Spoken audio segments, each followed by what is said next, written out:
it is my great pleasure to welcome my friend, the Prime Minister, Sir Keir Starmer.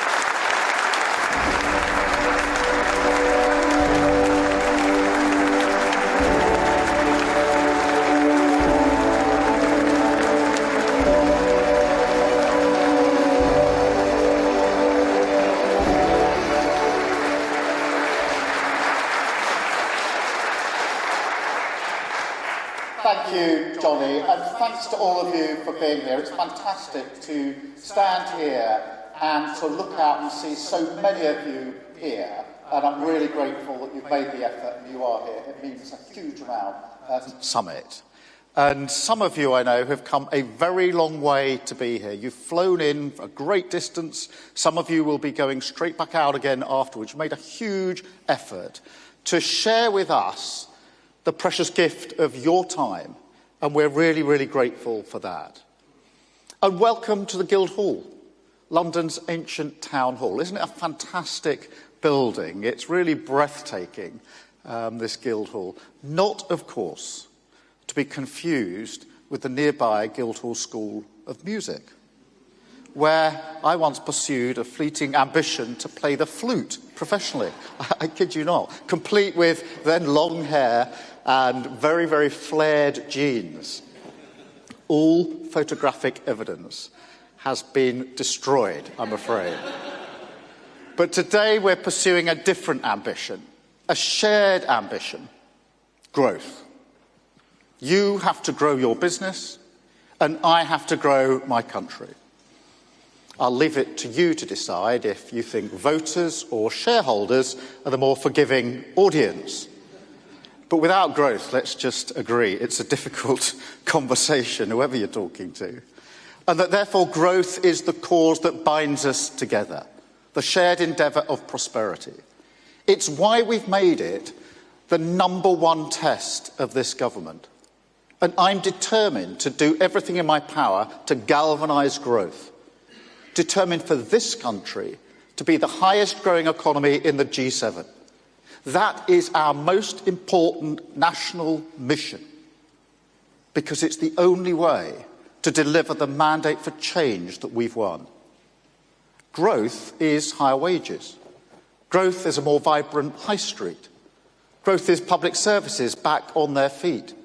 It's less poverty, more opportunity, more meals out, more holidays, more precious moments with your family, more cash in your pocket.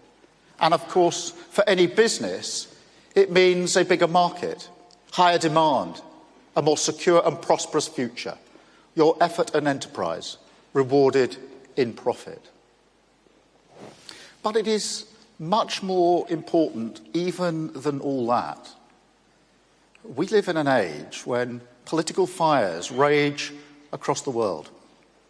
Conflict, insecurity, a populist mood that rails against the open values so many of us hold dear. Values which, as you know, are so crucial for making business easy to do. And yet at the same time, look around the world. Look at the investments you and others are making. This is an age of great possibility as well. Huge revolutions in digital technology, in clean energy, medicine, life sciences, each with the potential to fundamentally change the way we live and the way that we work. Each with the possibility to transform the lives of working people for the better. And so, in times like this, economic growth is vital, as it's always been, if we're to steer our way through a great period of insecurity and change and on to calmer waters. Because when working people benefit from that growth, when every community enjoys the fruits of wealth creation, it stops a country turning in on itself and against the world. And that, in turn, helps provide a stable foundation, breathing space, for a country to take advantage of those opportunities for a better future. To put it more simply, it's not just that stability leads to growth, though we all recognise that. It's also that growth leads to stability. Growth leads to a country that's better equipped to come together and get its future back. And that's why it's always been so critical to my political project. The key ingredient of that great moderation we became accustomed to before the financial crash, but which, together, in partnership, we now have to earn again. Every one of you here today has been invited for that reason. It's not just that you lead some of the most important businesses in the world. It's also because you're pivotal to this great cause of our times. And the reason we are focusing so much on investment is because the mission of growth in this country in particular demands it. Private sector investment is the way we rebuild our country and pay our way in the world. And make no mistake, this is a great moment to back Britain. This is a great moment to back England, Scotland, Northern Ireland and Wales. We have an amazing education system that produces some of the best talent in the world, the largest tech sector in Europe, leading positions in some of those great industries of the future, artificial intelligence, life sciences, clean energy, the creative industries. We're a country where businesses thrive, small and large alike, clear regulatory frameworks and protection, a legal system that sets high standards around the globe, a location that means we can speak to our colleagues in the Americas or Asia in the same day, a high ranking in the Global Innovation Index every year, our wonderful global language, our world-renowned sport and culture, this great modern city all around us, a heritage steeped in commerce and trade, a set of shared values, centuries long, of being a country that is open for business. You can't put a price on any of this. Now, we've got our problems, of course we have. As I've said, our public services need urgent care. Our public finances need the tough love of prudence. Challenges we cannot ignore, because we know, just as every leader here knows, that those early weeks and months are precious. And no matter how many people advise you to ignore it, that you must run towards the fire to put it out, not let it spread further. So we will fix our public services. We will stabilise our economy, and we will do it quickly, because we don't want any of the problems associated with our inheritance misting up the shop window of Britain, distracting you from all those assets that I just listed, assets that may feel more intangible, but are more valuable, more enduring, and deeper in the bones of this nation, and which are ready to be unlocked if we take firm and decisive action on policy, which we can and we will, and to give you total confidence that this is the moment to back Britain. Now, let me quickly run through 4 crucial areas in our pitch for Britain. And I know it's kind of CEO heresy to have a list of 4, not 3. So I apologise. Please indulge me. First, stability. We have a golden opportunity to use our mandate, to end the culture of chop and change, the policy churn, the sticking plaster politics that makes it so hard for investors to assess the value of any proposition. Now, you may think, well, every government says that. But the stability that comes with a large majority in our system, that is a unique advantage.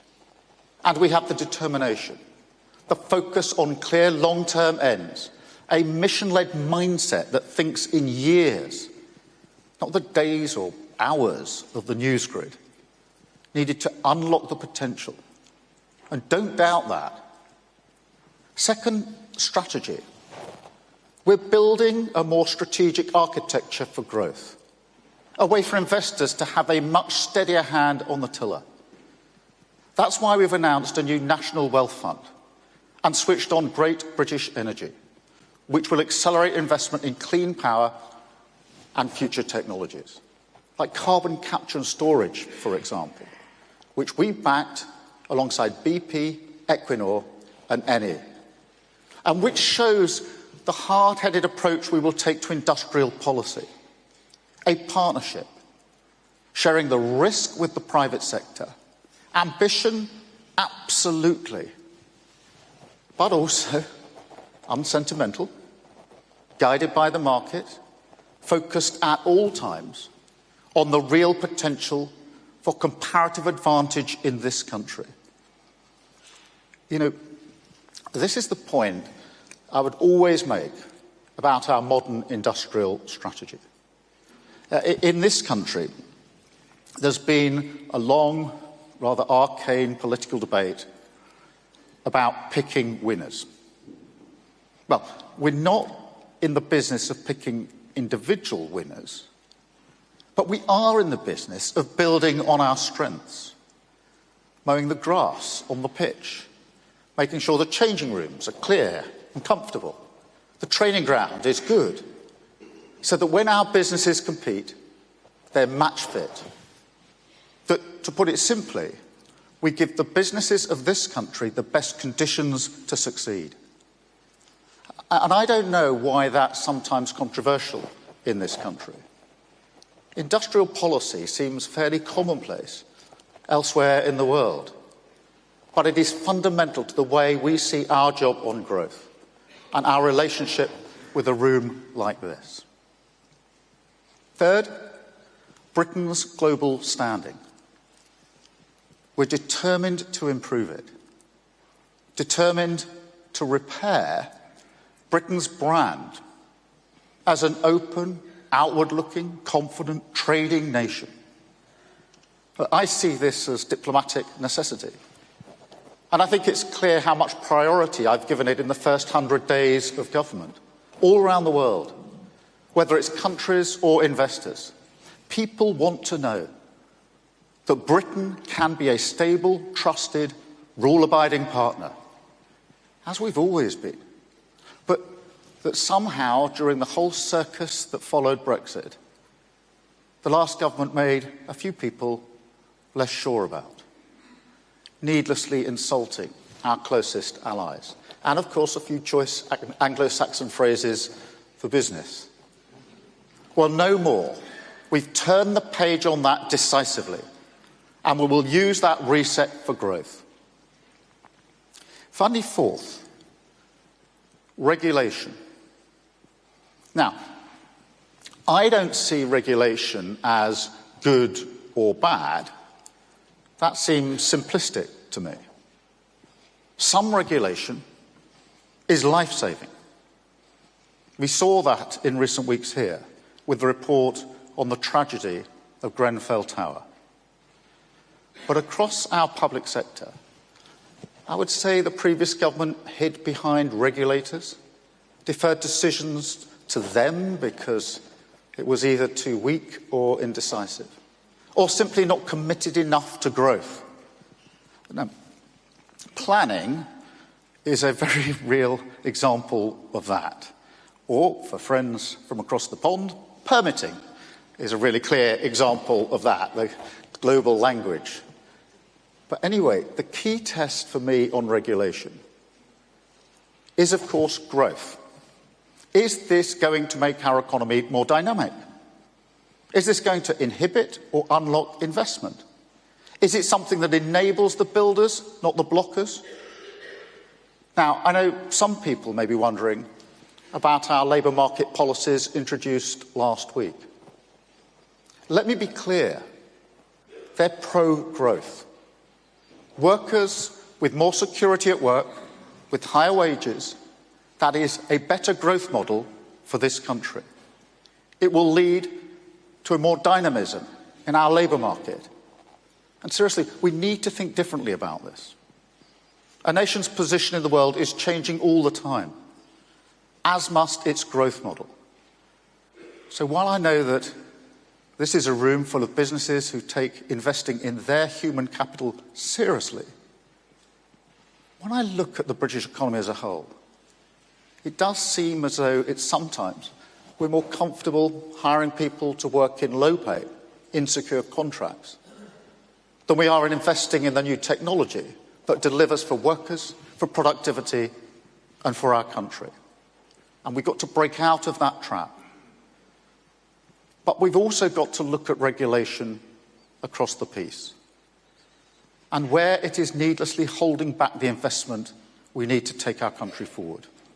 Where it's stopping us building the homes, the data centres, the warehouses, grid connectors, roads, train lines, you name it, then mark my words, we will get rid of it.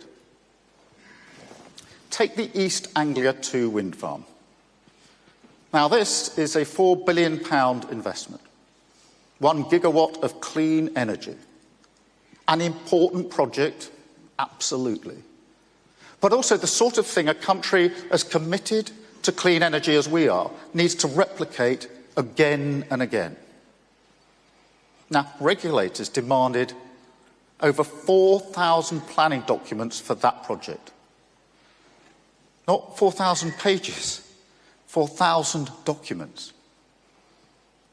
And then, 6 weeks after finally receiving planning consent, it was held up for a further 2 years by judicial review. I mean, as an investor, when you see that kind of inertia, you don't bother, do you? And that, in a nutshell, is the biggest supply-side problem we have in this country. So it's time to upgrade the regulatory regime, make it fit for the modern age, harness every opportunity available to Britain. We will rip up the bureaucracy that blocks investment.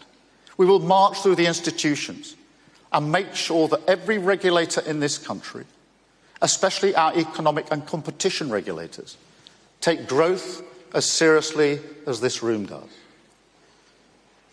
And look, tell us about your frustrations on this. Speak to my team.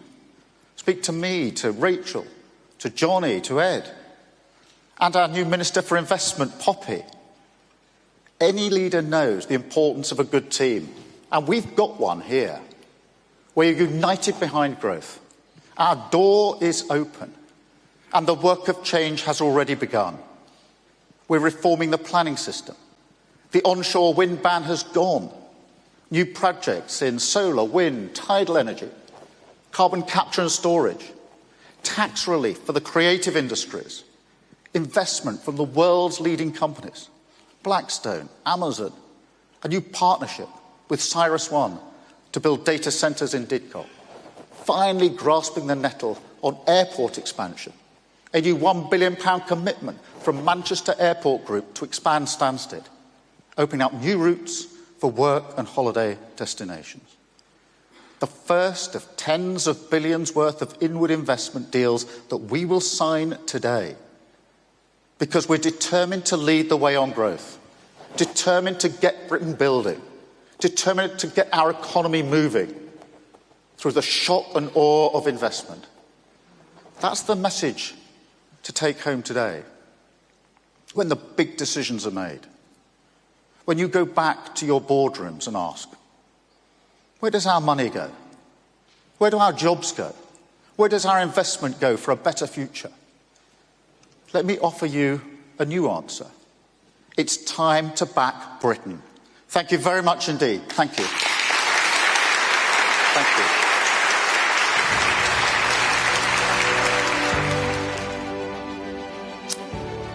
The Prime Minister ending his speech there to that gathered group of investors from all around the world, saying it's time to back Britain. Mari's been watching and monitoring. Lots of thoughts come to my mind, Mari. But what stood out for you?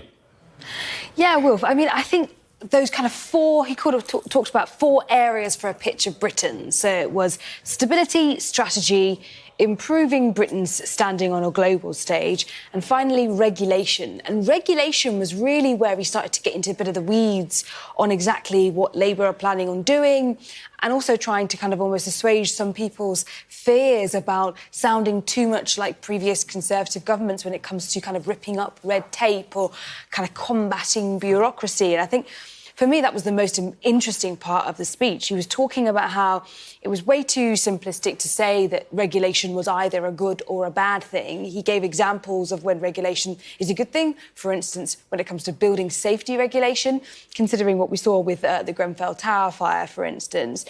And he actually accused previous Conservative governments of deferring decisions to regulators either because they were too weak or they were too incapable of making those kinds of decisions. So a bit of the blame game, but mainly focusing on actually what is going to unlock investment here in the UK when it comes to regulation, and talking about how one thing you wanted to mention was the workers' rights information that's come out. It's really going to consultations. It's not actually going to be implemented for a couple of years. But Labour's plans for bolstering workers' rights, he was saying and insisting that those new plans are pro-growth. There's been some concerns and perhaps hesitation from business leaders around whether bolstering some of those workers' rights was actually going to be a bit of a kind of negative impact on businesses and companies. And he was insisting that actually, no, they are pro-growth and they go hand in hand, and actually bolstering workers' rights improves productivity and improves people's business models as well. And he talked a lot about supply side reform as well, and supply side problems that he sees when it comes to inertia that is actually putting off investors from feeling like Britain is really a safe bet. So that, to me, was the most important and interesting part of the speech, was actually Keir Starmer trying to sound slightly a little bit more, you would argue, centrist, and mirroring some of the rhetoric that we've heard from Conservative Party leaders in the past when it comes to regulation and when it comes to business regulation, but actually trying to walk that tightrope by saying, don't worry, we are going to do both. We are going to be pro-business and pro-worker. Some would argue they're not necessarily possible to do the same, but he is...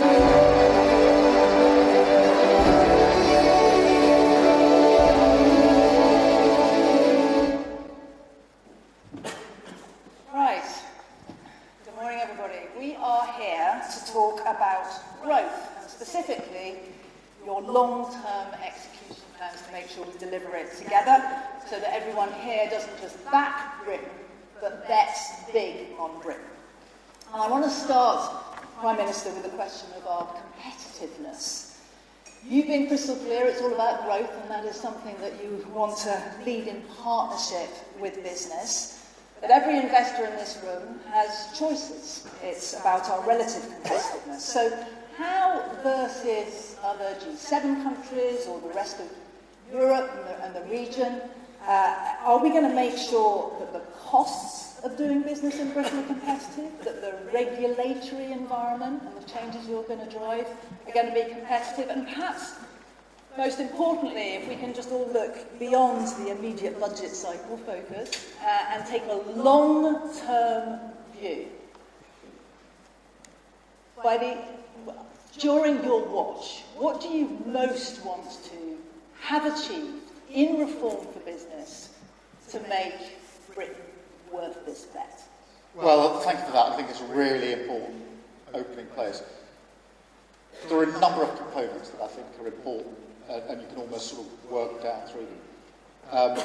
The first is to be clear with everybody in this room and beyond that this is a government that is mission-driven, that has a driving sense of purpose, and that the number one mission is economic growth.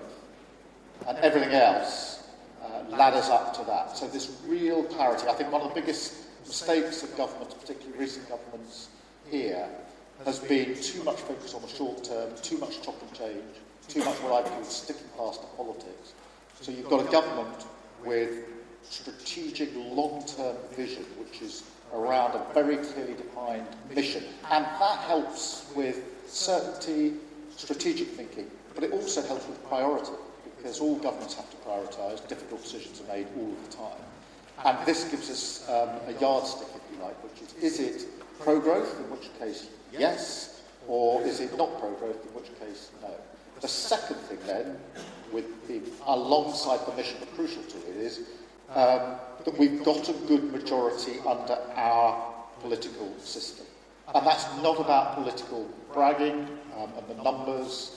It's not particularly party political, but it is to say the decisions that we can make are therefore measured in years, not months.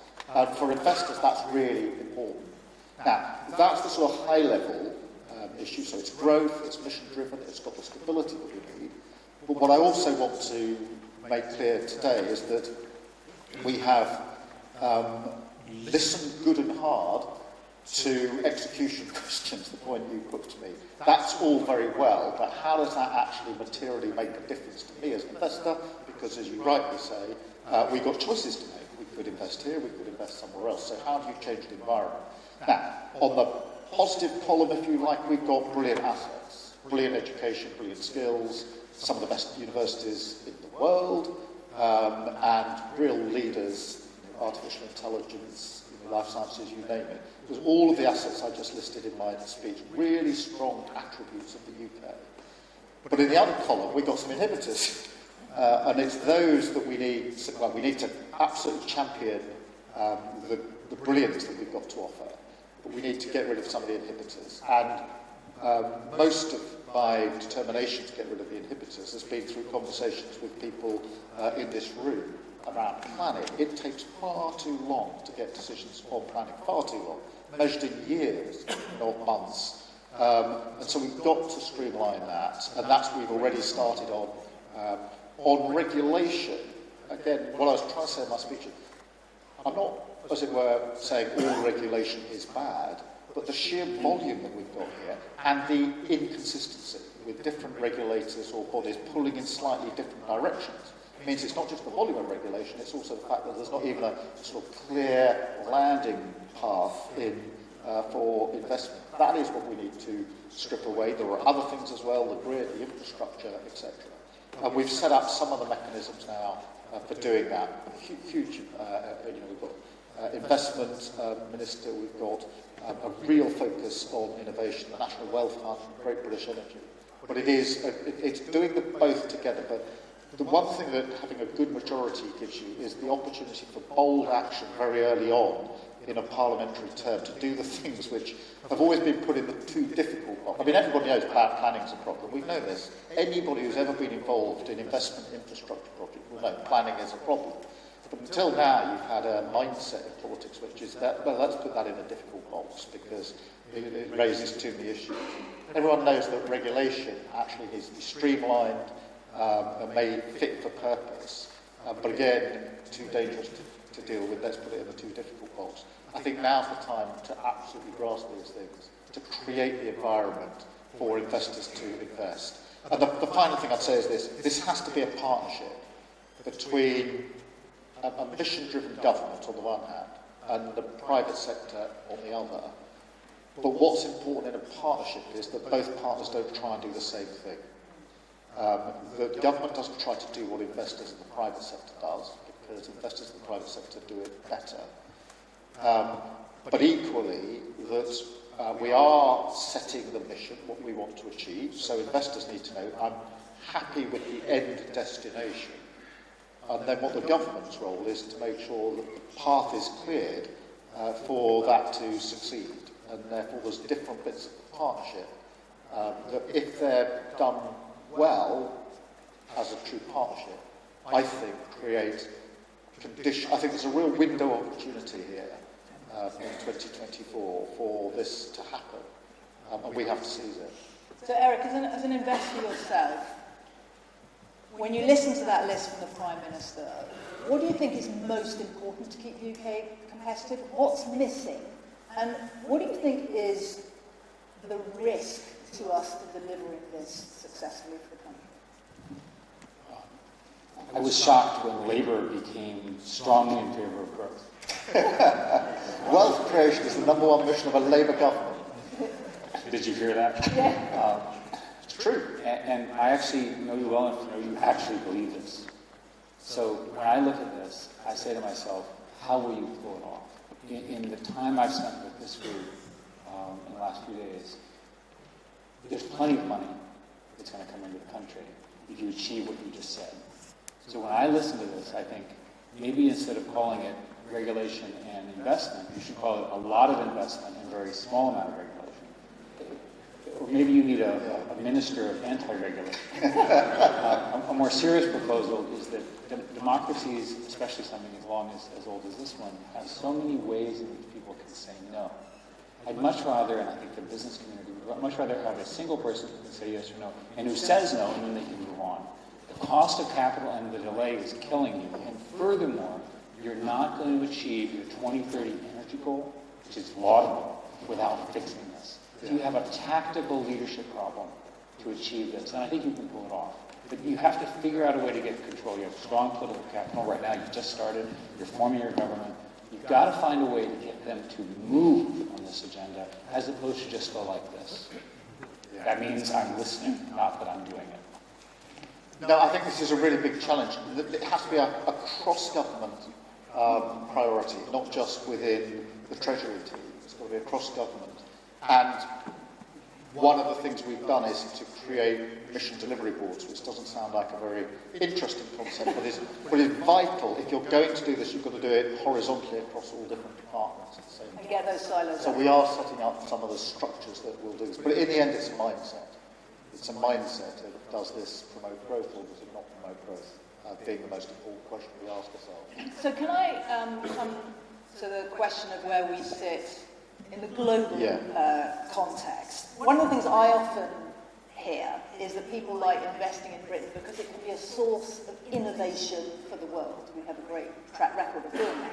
Another one is because we can be a hub and a bridge internationally. So it's not just about the domestic market. But in a post-Brexit world, how does that actually work? And again, what is the competitive offer for that international connectivity? I think this is a really important point because I think the international reset, or the reset on the international stage, has to come alongside what we're doing on investment.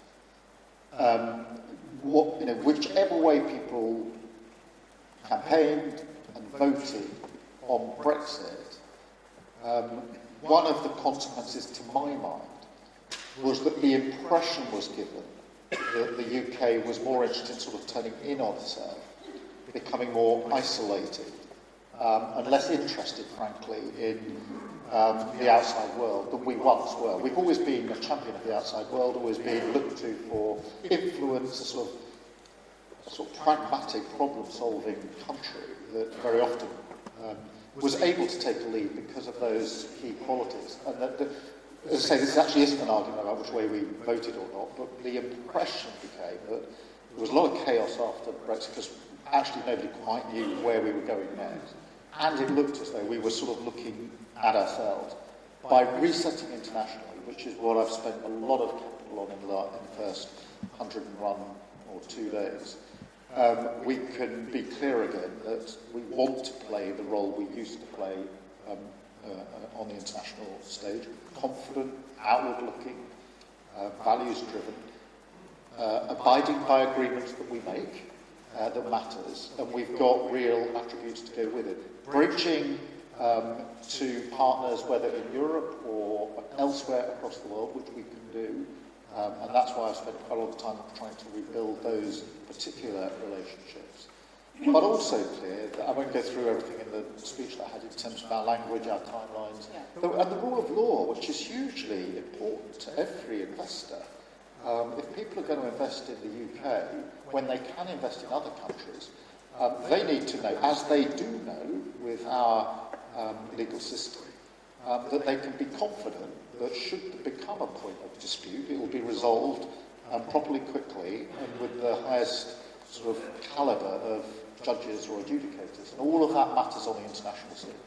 So Eric, as an investor, and I know a commentator on geopolitics writ large, is there anything else about the UK's relationship with the US, the post-election environment, or indeed with China that you think impacts people's thoughts about how to invest here? And again, when you look on the global stage, are there any particular fields or industries where you think the UK is particularly well suited to lead? On the second part of the question, Prime Minister outlined exactly where the leadership is, and it's profound. We can talk about that when we talk about AI. There are many, many reasons to think that you have all of the elements to achieve your vision in the country. On this question of West versus China, the fact of the matter is you're going to become closer to the U.S., and the U.S. is going to become closer to you. We already have this incredible national security collaboration, which is crucial to national security for the world, and certainly for the United States. But the other thing that's happening is that you have much more integration between universities, research labs, and so forth. Yeah. And people are going back and forth. So one way to think about it is your future is your former colony, the U.S., and maybe Canada and a few others, right, certainly India, rather than China. And I think when people get confused, right, they don't understand how the geopolitics are really going to work. The kind of sort of openness and democratic processes that we'd hope for in China are not going to occur. It's a different system, different strengths, different weaknesses. It's not an enemy, it's a competitor. It's a tough competitor. Together, the US and the UK should be able to out-innovate and outrun this incredible innovation engine in China if we do it well, and if we do everything that you just talked about. And I think on innovation, on technology, on things like artificial intelligence, we've got a real chance on this if we take the chance now. So let's talk about AI. Eric, again, you commented often and lead expert in its security threats, but also its innovation opportunities. And I know you're writing now on a very hopeful vision for AI as a partner for human ambition. We absolutely know we need guardrails and we need the right kind of international frameworks and regulation. We know that all businesses are working hard to work out how to drive adoption, not just for productivity, but also for growth. And it would be great to hear from both of you, perhaps Eric, you first, and the Prime Minister, on your hopeful vision for AI as a growth enabler, driving economic prosperity, and particularly why this country is the place to bet on this capability. Where is it going to be game-changing growth? Where's it going? If you go to the Science Museum down the road, you'll understand that the industrial age was invented right here. And there's every reason to think that artificial intelligence will have the same level of impact. And by the way, it was invented right here too, in particular in King's Cross, which I think is your district. My constituency, yeah. So, good job. And Demis getting the prize, Nobel. Nobel Prize. Absolutely amazing. After 4 years after inventing something which changed, has changed. But the fact of getting it in such a short period of time is, I mean, as I said to him yesterday, I feel proud, he should. Nobel Prizes and Oscars is another place this country bets about its way. The creative industries are very strong.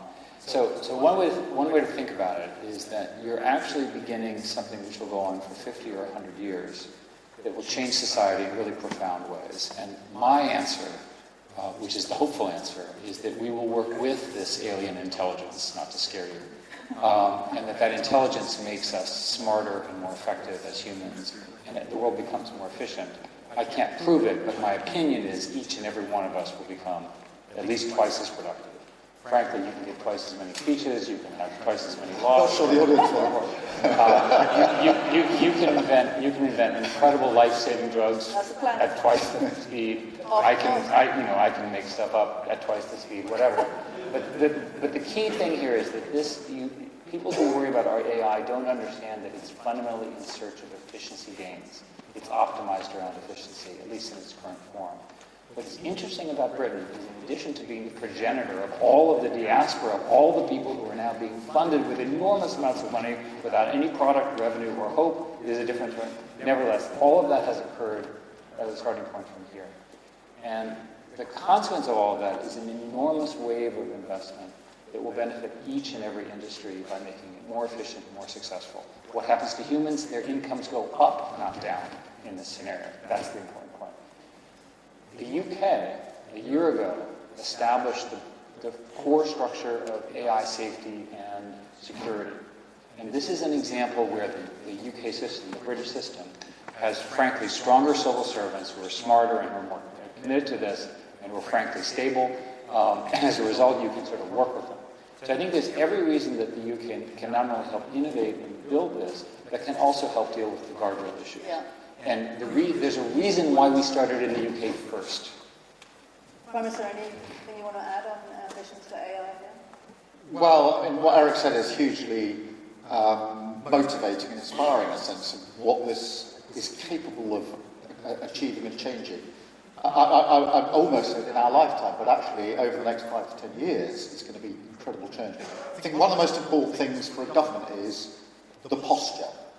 Are we leaning in and seeing this as an opportunity, as I do, or are we sort of leaning out, saying this is rather scary, we're going to regulate it, which I think will be the wrong approach. Obviously, there's always a question of balance, but what's your primary posture really matters on AI. It is a game changer that has massive potential on productivity and on driving our economy, and we need to run towards it. One of the fields, and I am obviously biased, but seeing Wes in the second row, is that's going to change everything is healthcare, which is a great driver of economic prosperity. We know you want to bet really big on life sciences. This country has world-beating data sets with the biobank, with our future health, and we know we're going to unlock safely in a trustworthy way the data from the NHS as well. But how are you going to set up the right environment to give all the innovators and the growth drivers the chance to harness this data? And Eric, it'd be good to then hear from you on, in public services more broadly, how we build that trust back. I think let's start with health because it's so important. We are rightly proud of the fact that we have a National Health Service set up by the post-war Labour government, and every year we sort of add a year to our pride in what we set up 70 plus years ago. But the simple truth is now that if all we do is put more money into the health system, the health service as it is, we won't properly improve it. Because the demands are too great, we will be forever putting in extra money, we'll probably run it a bit better, but we won't make it really fit for the future. So the only way to make it fit for the future is to reform it and to reimagine it. And that's where AI and tech are so important to this project, because through AI and tech, we could reimagine the health service. I've seen small examples of AI in our health service where it's being used. Scanning for cancer, particularly liver, was an example that I saw for myself, with massively increased chances of getting cancer earlier. But there's much, much more that can be done in relation to that. So this is something that we need to use in health, and we need to think differently in health. I'm not talking about changing basic principles at the point of need and all the rest of it. I'm talking about a different health service that in 70 plus years people can look back at the 2024 Labour government with as much pride as we do with the government in the post-war era. But not just health, I think all public services need reform, and technology, AI are part of that reform. Huge potential, I think, for AI to be a game changer when it comes to delivery of public services. I'll just say one more thing, because I think it's important. Having worked as a civil servant for 5 years in criminal justice, there's always an inhibition in government when it comes to technology and change. A sort of real fear of change. We need to make sure the culture and mindset is changed as well, because otherwise we will know it's a good thing and it will probably make a big difference, but we'll be a bit too inhibited from reaching for it in case somebody is held responsible for something that doesn't go as well as everybody expects. We have to change that culture, because otherwise we risk that technology, AI, is sort of developing all around us, and yet we haven't made it central to government. There's a real opportunity here. Productivity goes up and goes twice. Then imagine what that would do for our public services. Imagine what that would do for our economy. Obviously, we have to bring people with us. It means that people will be doing different and better jobs, not no jobs, but it will really change your ability to take this country forward at some considerable speed. The UK Biobank is an incredible gift to the world, because remember that these AI algorithms need training data, and you need to amass a lot of it, right? And so the decisions that you all made to do that and to continue it are crucial. You mentioned cancer. Computer vision, I'm sorry to say, is better than human vision now. And it's much more accurate, for example, in the scoring of the various size and types of cancers through imaging. That's another improvement. The average, in this case, patient doesn't know, but it makes the doctor more productive, more accurate, fewer errors, and so forth. Done right, these technologies can make government services more targeted, fewer errors, and more efficient. If you add that at the scale that your country is at, the savings are massive. I mean, so we believe it's going to completely transform drug discovery, and you know, in the end, finding more solutions that keep people out of hospital, get back to community care, is also going to be absolutely fundamental. Last question from me: energy. So, you know, this is another major mission for you, Prime Minister: net zero, clean energy. And there are tensions here as well. And Eric, you might explain to us all how the energy, the AI solution that seems to consume so much energy is, you know, when we're going to have resolved that contradiction. So it'd be good to hear that. But then, Prime Minister, perhaps we can hear your concluding thoughts. We saw this huge statement of intent of over 20 billion, I think, invested in carbon capture. How far and how fast are you willing to go so that the UK really leads the world in the green transition? And importantly, for everyone in the room, how do you want investors to think about their obligations here and their opportunities? But how can we do it in an energy efficient way? Just briefly, the demand for energy for data centers is massive. We need you to approve the necessary steps to make these data centers in Britain, because your research scientists, your companies, your citizens all need these things. Now, how can I be in favor of green energy and also in favor of using more electric power? Because the more electric power allows us to build new materials, new science, eventually get fusion, which is the ultimate solution to these problems, and so forth. Just an improvement in energy efficiency through new materials and cars and distribution networks and so forth has a huge impact. DeepMind here did a test on data centers where, with a small algorithmic change using their algorithm, which is called reinforcement learning, they improved performance by 15%.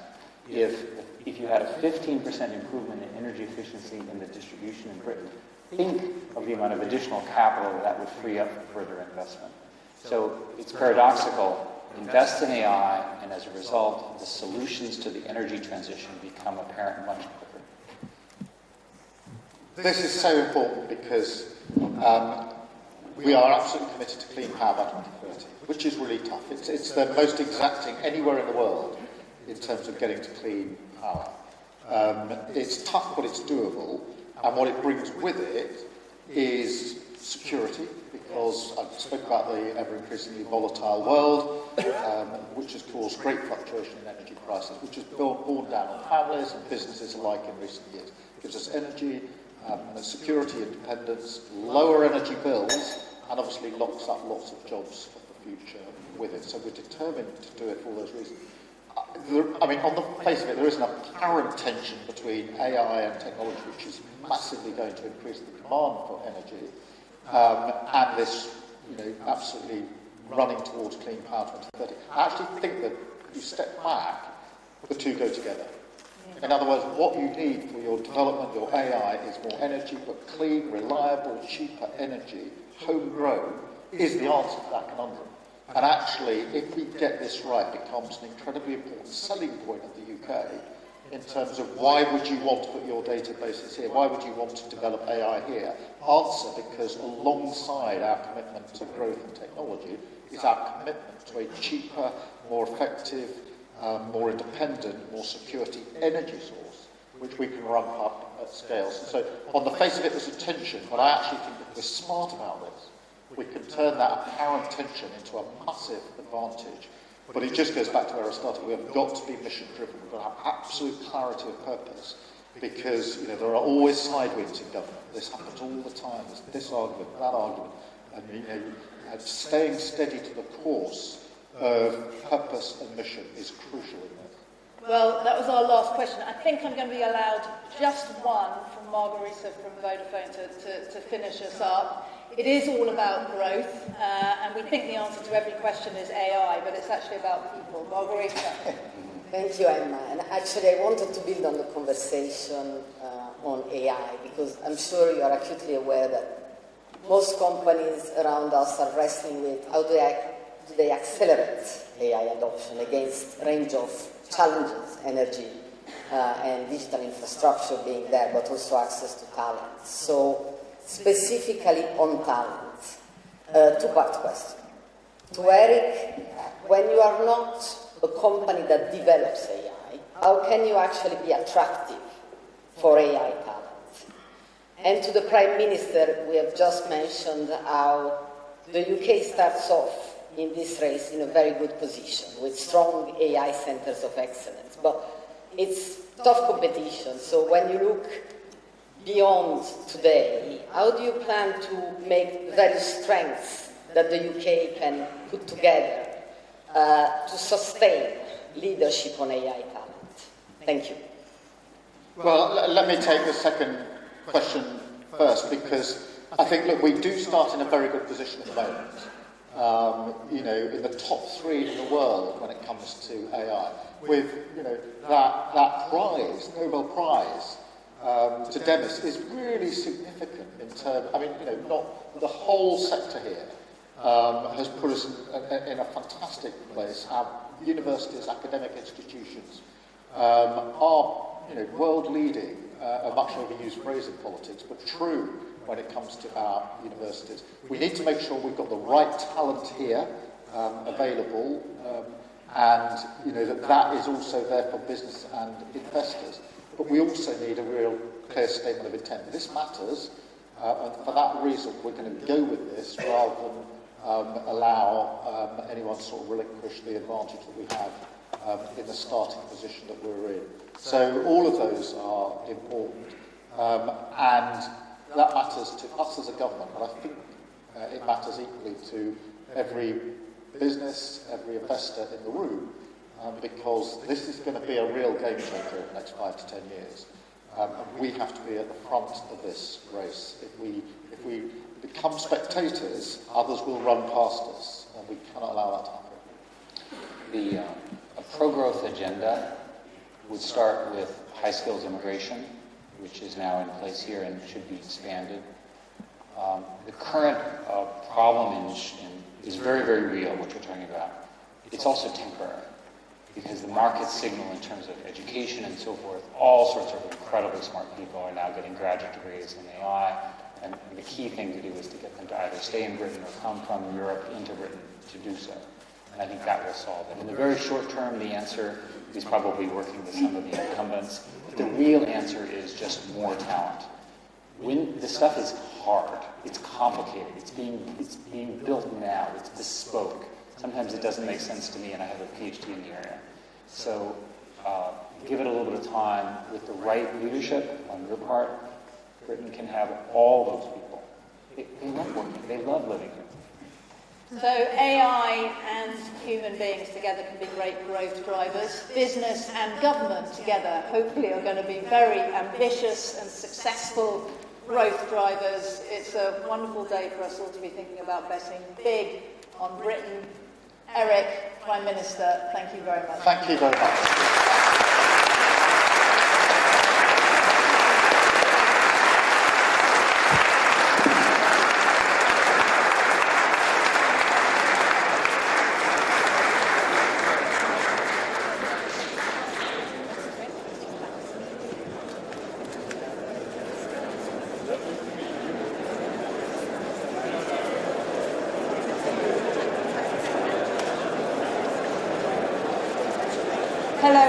Yes, I can see everybody moving about. We are now going to have a brief refreshment break, and we will come back promptly, please, at 11:20 for a fantastic panel convened by our Secretary for State for Culture, Media and the Sports.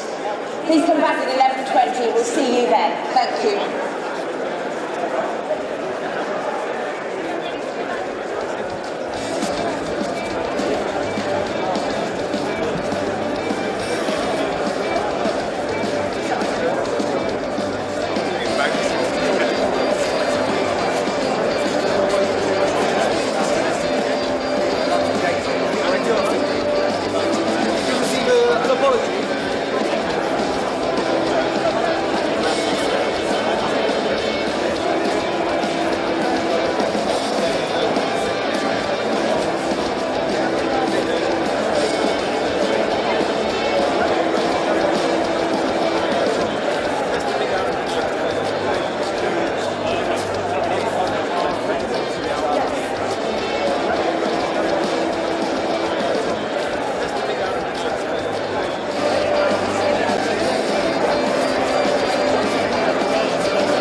Beth, how did his message go down in that audience of international investors and business leaders? Well, you can see behind me they're just filing out. In fact, Louise Haigh, the Transport Secretary, was there.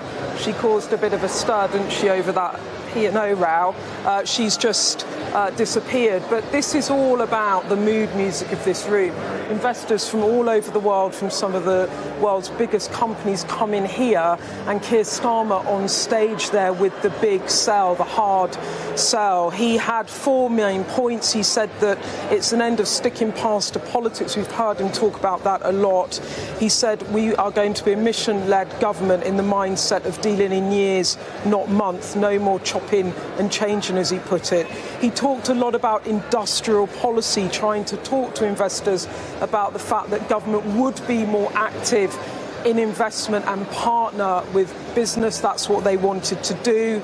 He said he wanted to restore Britain's global standing in the world and repair Britain's global brand. He talked a lot about some of the diplomacy he's carried out. He's done a lot of trips since he was Prime Minister, and he also talked about the need to have dynamic regulation. So that was the pitch. He also announced on stage, actually, a £1 billion investment deal from Manchester Airport Group into Stansted Airport to expand Stansted, more flights and more routes. And that is part of what the government hopes will be tens of billions of pounds of investment into the UK. But the bigger picture about all of this is a Prime Minister trying to really get back on track after what has been, I think even he would admit, a bumpy first 100 days. This is a big moment for the government. They, as Starmer said repeatedly, need economic growth in terms of trying to fix the public services. So this summit really matters leading